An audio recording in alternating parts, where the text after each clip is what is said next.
industrialization and development, and turned to a process of deindustrialization and de-development. Of course, manufacturing production continued, but overseas. Very profitable, but no good for the workforce. And along with that came a significant shift of the economy from productive enterprise, producing things people need or can use, to financial manipulations. Financialization of the economy really took off at that time. Before the 70s, banks were banks. They did what banks are supposed to do in a state capitalist economy: take unused funds, like, say, your bank account, and transfer it to some potentially useful purpose, like buying a home or sending a kid to college or whatever it might be. That changed radically in this, and incidentally, there were no financial crises. It was a period of enormous growth, the highest growth in American history, maybe in economic history, sustained growth through the 50s and the 60s, and it was egalitarian.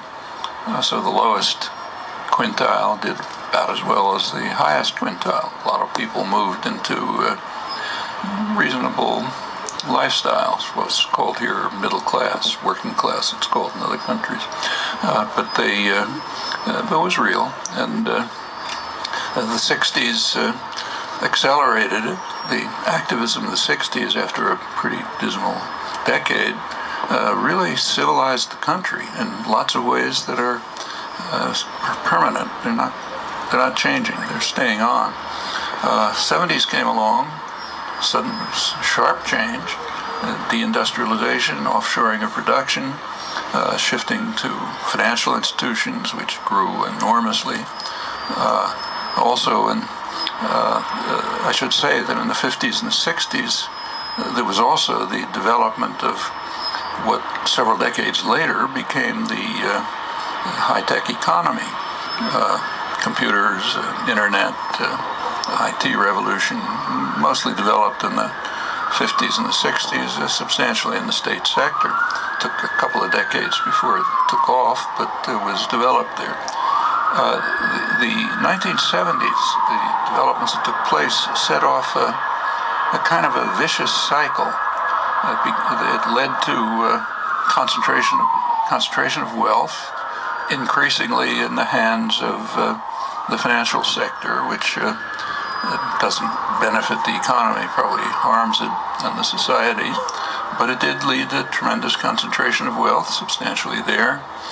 Concentration of wealth yields concentration of political power, which in turn gives rise to legislation that accelerates the cycle. Fiscal policies, tax changes, rules of corporate governance, deregulation, essentially bipartisan. Alongside of this began the very sharp rise in costs of elections, which drives the political parties even deeper than before into the pockets of the corporate sector. A couple of years later started a different process, which has been described particularly by Tom Ferguson, who's going to be here Monday. He probably will talk about it, so I won't much. But the parties dissolved, essentially. It used to be that if a person in Congress hoped for a position of, say, a committee chair or something, some position of responsibility, you got it mainly through seniority and service. Within a couple of years, you started having to put money into the party coffers in order to get ahead. That just drove the whole system even deeper into the pockets of the corporate sector, increasingly the financial sector. Tremendous concentration of wealth, mainly in literally the top 1/10 of 1% of the population. Meanwhile, for the general population, it began and opened a period of pretty much stagnation or even decline for the majority. People got by, but by pretty artificial means. Borrowing, so a lot of debt, longer working hours, but pretty soon much higher than in other industrial countries, even past Japan, long past Europe. Can't hear me? There you go. Sorry. Yeah. Still? How about that? So there was a period of stagnation and decline for the majority that continued alongside a very sharp concentration of wealth. The political system began to dissolve. There's always been a gap between public policy and the public will, but it just grew kind of astronomically. You can see it right now. In fact,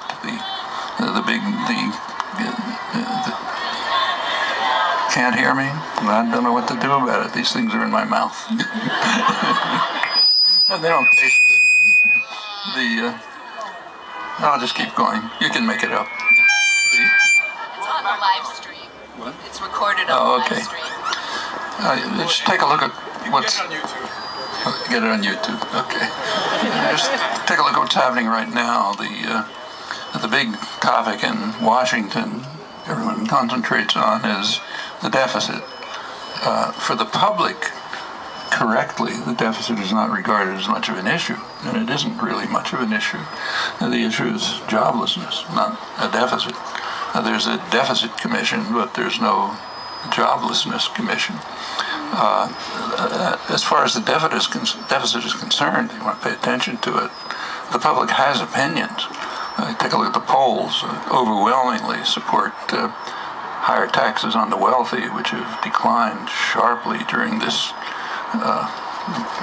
stagnation period of decline. Higher taxes on the wealthy and preserve the limited social benefits.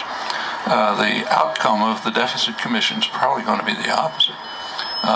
Either they'll reach an agreement, which will be the opposite of what the public wants, or else it goes into a kind of automatic procedure, which is going to have those effects. Actually, that's something that has to be done very quickly.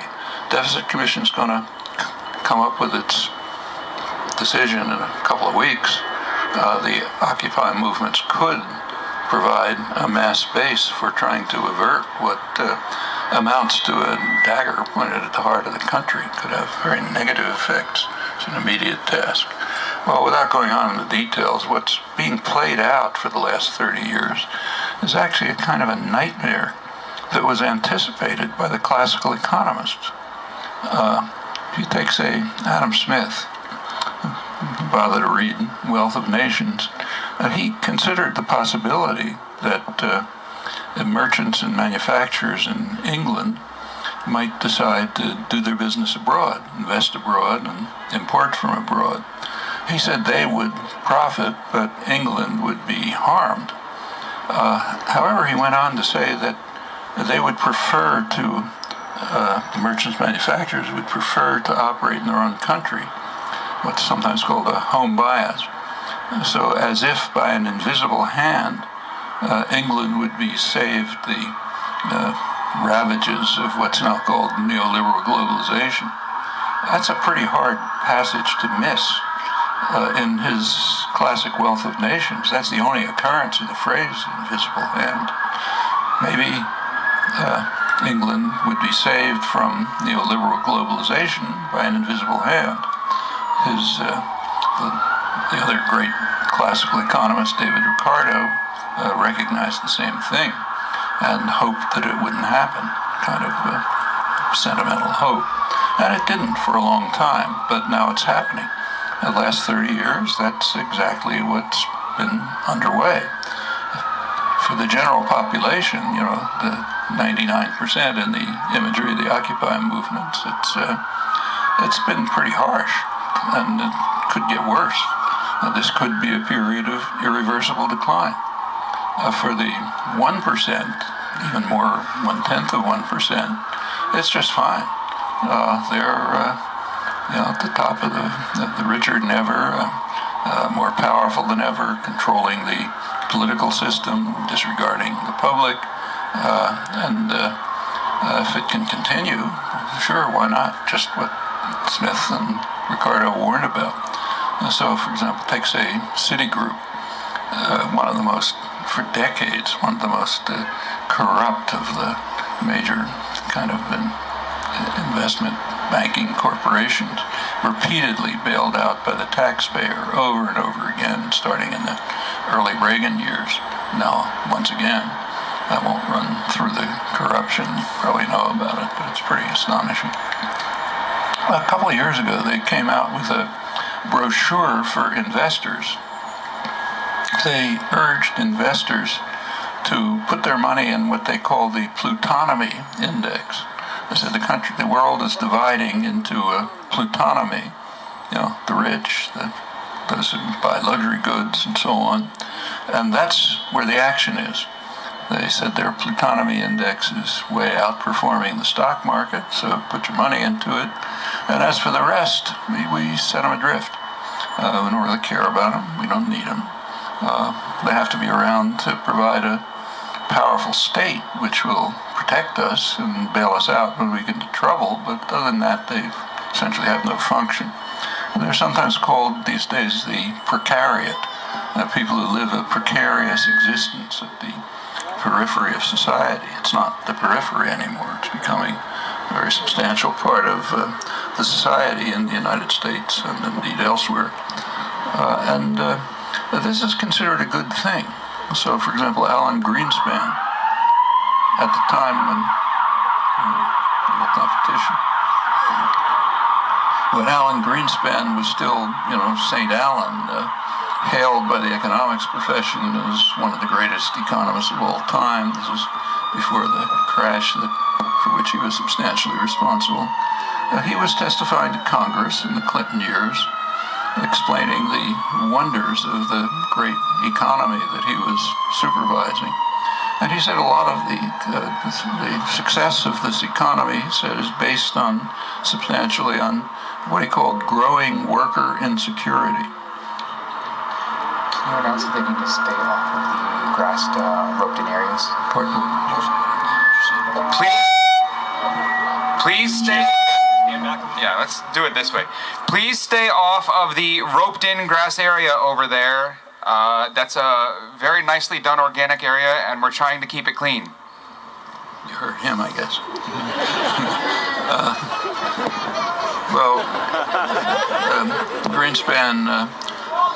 Greenspan testified that the very successful economy he was supervising, which has the properties I described, was based substantially on growing worker insecurity. If working people are insecure, if they're part of what we now call the precariat, living precarious existences, they're not going to make demands, they're not going to try to get wages, they won't get benefits, we can kick them out if we don't like them, and that's good for the health of the economy. That's what's called a healthy economy, technically. He was very highly praised for this, greatly admired. Well, now the world is indeed splitting into a plutonomy and a precariat. Again, in the imagery of the Occupy movements, the 1% and the 99%, not literal numbers, but it's the right picture. And the plutonomy is where the action is. Well, it could continue like this. And if it does continue, this historic reversal that began in the 1970s could become irreversible. That's where we're heading. And the Occupy movements are, the first real major reaction, popular reaction, which could avert this. But as I said, it's going to be necessary to face the fact that it's a long, hard struggle. You don't win victories tomorrow. Have to go on, have to form structures that will be sustained, they'll go on through hard times, and can win major victories. Now, there are a lot of things that can be done. I mentioned before the... Can I have one of those mics? You give me one of those mics so people can hear you better. Sorry, just keep to this. You just keep that one up to your mouth, sweetie. Okay, I'll keep this. I mentioned before that in the 1930s, one of the most effective actions was sit-down strikes. And the reason is very simple. That's just a step before takeover of the industry. Well, through the 70s, as the decline was setting in, there were some very important events that took place. One was in the late 70s, 1977. U.S. Steel decided to close one of its major facilities, Youngstown, Ohio, and instead of just walking away, the workforce and the community decided to get together and buy it from U.S. Steel and hand it over to the workforce to run and turn it into a worker-owned, worker management facility. They didn't win, but with enough popular support, they could have won. And it was a partial victory. This is a topic that Edgar Alperovitz particularly has discussed in detail. It was a partial victory because even though they lost, it set off other efforts. And now throughout Ohio, and in fact in other places, there's a scattering, hundreds, maybe thousands of sometimes not so small worker-owned, or at least partially worker-owned industries, which could become worker-managed. And that's the basis for a real revolution. That's how it takes place. It's happening here, too. Just in one of the suburbs of Boston about a year ago, something similar happened. A multinational decided to close down a profitable, functioning manufacturing facility. It was doing some high-tech manufacturing, not profitable enough for them. The workforce and the union offered to buy it and take it over and run it themselves. The multinational decided to close it down instead, probably for reasons of class consciousness. I don't think they want things like this to happen. If there had been enough popular support, if there'd been something like this movement and it could have gotten involved, they might have succeeded. And there are other things going on like that. In fact, some of them are major. So not long ago, Obama took over the auto industry. It was basically owned by the public. And there were a number of things that could have been done. One was what was done. Reconstitute it so that it can be handed back to the ownership or very similar ownership and continue on its traditional path. The other possibility was to hand it over to the workforce, which owned it anyway, turn it into worker-owned, worker-managed, major industrial system that's a big part of the economy, and have it produce things that people need. And there's a lot that we need. We all know, or should know, that the U.S. is extremely backward globally in high-tech and high-speed transportation. That's very serious. It not only affects people's lives, it affects the economy. It's a very serious business. Just had a personal story. I happened to be giving talks in France a couple months ago and ended up in southern France and had to take a train from Avignon, southern France, but to the de Gaulle airport in Paris. It took 2 hours. It's the same distance as Washington to Boston. I don't know if you've taken that train, but it's about what it was, 60 years ago when my wife and I first took it. And it's a scandal, But it could be done. They had the capacity to do it, the skilled workforce. Would have taken a little support, popular support, and that could have made a major change in the economy. And just to make it more surreal, while this option was being avoided, the Obama administration was sending its transportation secretary to Spain to get contracts for developing high-speed rail for the United States, which could have been done right in the Rust Belt, which is being closed down. There's no economic reasons why this can't happen. These are class reasons and reflect the lack of popular political mobilization. Well, things like this continue. We have feedback this way. I'm not sure why. Okay. Trying to get you to stop feedbacking. Oh, I see. Come a little bit away from that speaker. You can see why I'm not a public speaker. It just doesn't. You're doing pretty good. We're just trying to get everybody to hear you. Okay. Well, I'll just Hold the mic straight like this. It projects more. like that. That's it. A little late, but well, I think I've probably talked enough anyway. So let me just say that I'd like to make more sense to turn this over to public discussion. But I've kept to domestic issues, and these are by no means the only ones. You all know that. There's very dangerous developments in the international arena, including two of them, which are kind of a shadow that hangs over almost everything we discuss. There are, for the first time in human history, real threats to decent survival of the species. There are two. One has been hanging around since 1945, and it's kind of a miracle we've escaped it. That's the threat of nuclear war, nuclear weapons. And though it isn't being much discussed, that threat is in fact being escalated by policies of this administration and its allies. And that something has to be done about that, or we're in real trouble. The other, of course, is environmental catastrophe. The world practically every country in the world is taking at least halting steps towards trying to do something about it. The U.S. is also taking steps, namely to accelerate the threat.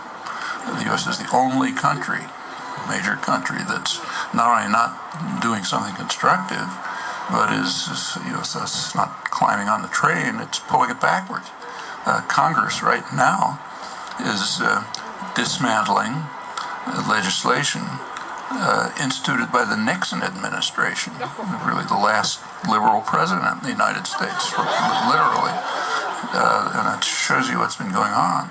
They're dismantling the limited measures of the Nixon administration to try to do something about what's a growing, emerging catastrophe. And this is connected with a huge propaganda system, perfectly openly declared by the business world, to try to convince people that it's all just a liberal hoax. And why pay attention to these scientists? And we're really regressing back to the medieval period. It's not a joke. Now, if that's happening in the most powerful, richest country in history, this catastrophe isn't going to be averted. And everything else we're talking about won't matter in a generation or two. Well, all that's going on right now. Something has to be done about it very soon, in a dedicated, sustained way. It's not going to be easy to proceed. There are going to be barriers, difficulties, hardships, failures. It's inevitable. But unless the process that's taking place here, elsewhere in the country and around the world, unless that continues to grow and becomes kind of a major force in the social and political world, the chances for a decent future are not very high.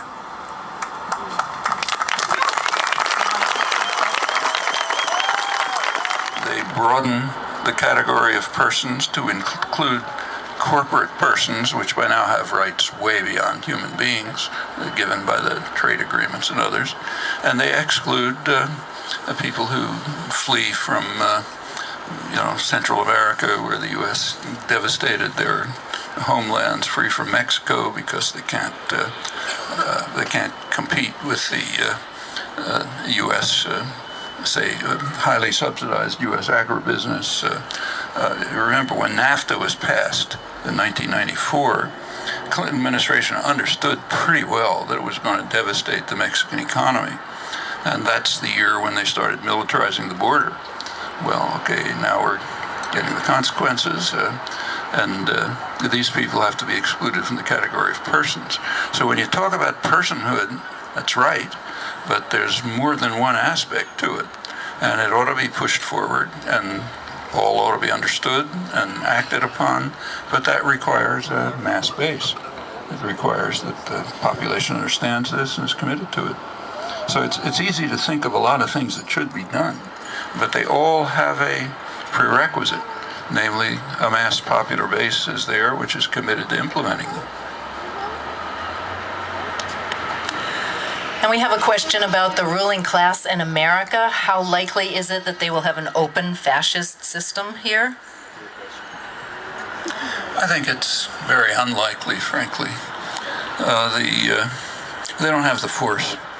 About a century ago, in the freest countries in the world, Britain and the United States, at that time, the dominant classes came to understand that they can't control the population by force any longer. Too much freedom had been won by struggles like these. So they realized it. I mean, it's self-conscious, discussed in their literature, and they recognized they're going to have to shift tactics to control of attitudes and beliefs instead of just the cudgel. Throw away the cudgel, but it's not can't do what it used to do. You have to control attitudes and beliefs, and in fact, that's when the public relations industry began in the United States and England, the free countries, where you had to have a major industry to control beliefs and attitudes, to induce consumerism, induce passivity, apathy, distraction, all the things you know very well. And that's the way it's been going on. But, it's a barrier, but it's a lot easier to overcome than, torture and, the Gestapo. And I don't think they are anymore in the circumstances exist any longer for instituting anything like what we called fascism.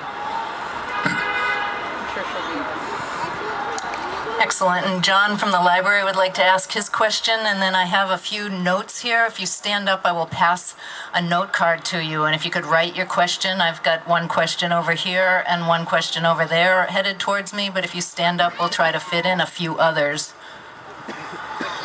Sir, I have a two-part question that I've been waiting to ask you my whole life. You mentioned earlier that sit-down protests were just precursors to a takeover of industry. I would like to ask you if today you would advocate a general strike as an effective tactic moving forward. And second, would you ever, if asked, allow for your voice to relay the democratically chosen will of our nation? I'm not sure I understand. My voice wouldn't help. I can't even reach you. And besides, you don't want leaders. You want to do it yourselves. Not that I could be one. We need representation, but you should pick it yourselves, and they should be recallable representatives, so you're not going to fall into some system of control and hierarchy. But the question of the general strike is like the others. You can think of it as a possible idea at a time when the population is ready for it. We can't sit here and declare a general strike, obviously. There has to be approval, agreement, willingness to take the risks, to participate on the part of the large mass of the population. And that takes organization, education, activism. Education doesn't mean just, telling people what to believe. It means learning ourselves. There's a famous line of Karl Marx, which I'm sure you all know, that the task is not just to understand the world, but to change it. And there's a variant of that which also should be kept in mind. If you want to change the world in a constructive direction, you better try to understand it first.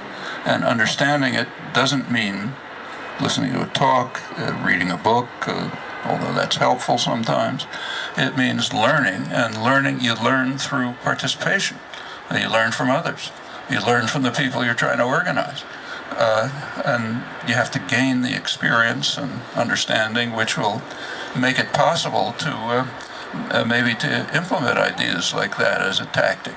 But there's a long way to go. That doesn't happen by a flick of a wrist. That happens by hard, long-term, dedicated work.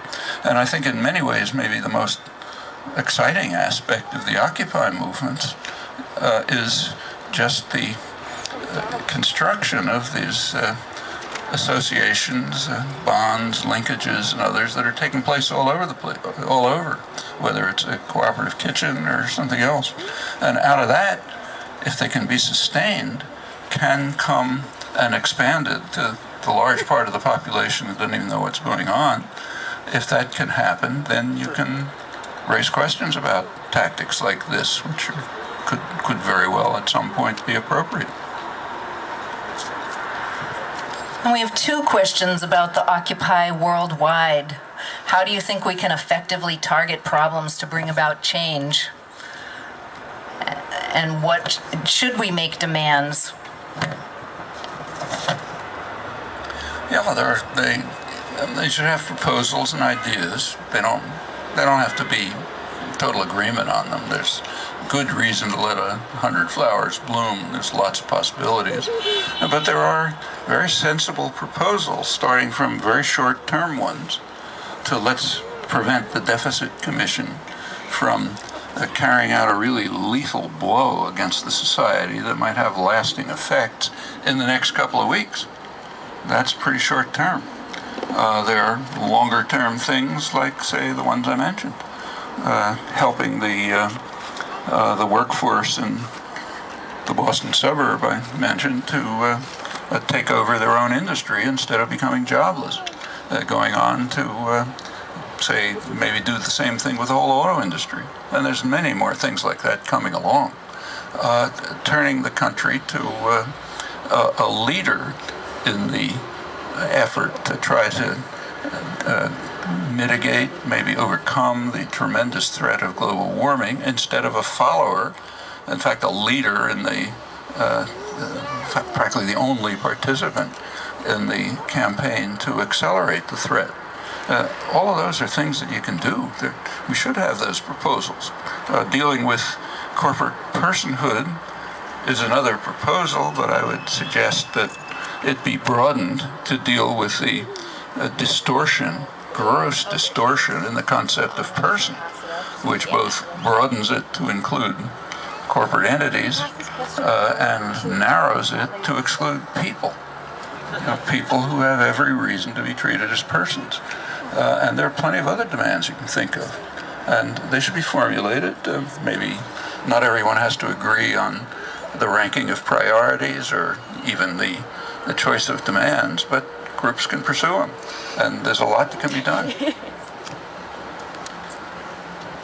Should we rewrite the system, and how can we mobilize the American public? The only way to mobilize the American public that I've ever heard of, or any other public, is by going out and joining them. So going out to wherever people are, churches, clubs, schools, unions, wherever they may be, and getting involved with them and trying to learn yourself from them and to bring about a change of consciousness among them. And again, this can be very concrete. I mean, take, say, the electoral system in the United States.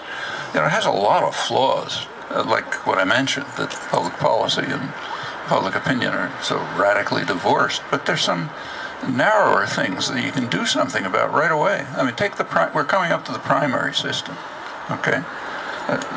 Suppose we had a functioning democratic society. Let's just imagine that. What would a primary be, say New Hampshire? What would happen in a primary would be that the people in a town would get together and discuss and talk about and argue about what they want policy to be. Kind of like what goes on here. And they should formulate their conception of what the policy should be. Then if a candidate says, I want to come talk to you, the people in the town ought to say, well, you can come listen to us if you want. So you come in, we'll tell you what we want, and if you can sort of persuade us that maybe you'll do it, maybe we'll vote for you. That's what would happen in a democratic society. But what happens in our society? The candidate comes to town with his PR agents and the rest of them and gives some talks and says, look how great I am, this is what I'm going to do for you. Anybody with a gray cell functioning doesn't believe what he or she says. And then, maybe they vote for him, maybe they don't. Now that's very different from a democratic society. And, making moves in that direction is not utopian. Those are things that can be done in particular communities. And it could lead to a noticeable change in the political system. I mean, yeah, sure, we should get money out of politics, but that's going to take a lot of work. And one way to go at it is just to elect our own representatives. It's not impossible. And, the same is true all across the board. I mean, let's go back to the deficit again. The population understands that it's not the primary problem. In fact, not even a major problem. The population has a sensible attitude about what ought to be done with it. Higher taxes for the rich, let's go back to the way things were during the big growth periods, and preserve the benefits, which are limited. They ought to be improved. But there's something else which isn't even being discussed. The deficit would be eliminated, literally, if the United States had a healthcare system of a kind that other industrial countries have. Now, you know, that's literally true. And that's not utopian. You know, the idea that we should have a healthcare system like other industrial countries, I mean, that's not kind of wild, radical raving. But that would not only get rid of the deficit, it'd probably leave a surplus. The U.S., I'm sure you all know, has its healthcare system's a total international scandal. It's about twice the per capita costs of comparable countries, some of the worst outcomes. Huge number of people just uninsured altogether. And it's going to get worse. The problem's not Medicare. Medicare is indeed a problem. They talk about that. But it's a problem because it goes through the privatized, unregulated system, which is totally dysfunctional.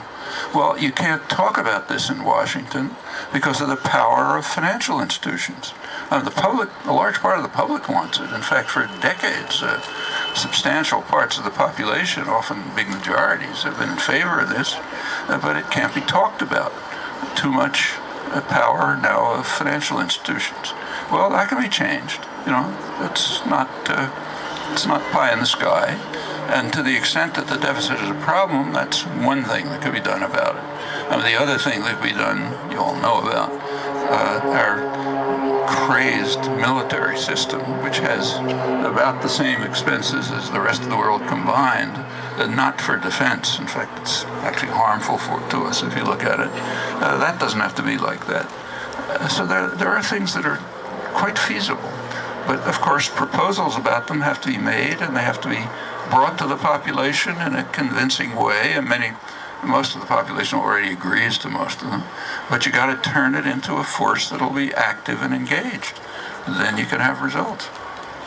Mic check. Mic check. Professor Chomsky. What are your thoughts on? No, but thoughts on Publicly financed campaigns. publicly financed campaigns. I already talked about that. I also have 2 points of information. This presentation is on the live stream and will be recorded at occupyboston.com. You can look on the live stream and come back. I also have a phone number. It seems a little odd to say, but if you could call this number 605-475-4001 and then put in the code 612891, you can hear it live. And one other point of information, there is Occupy Congress. Look for it on the web. It's very new. Let's just do it.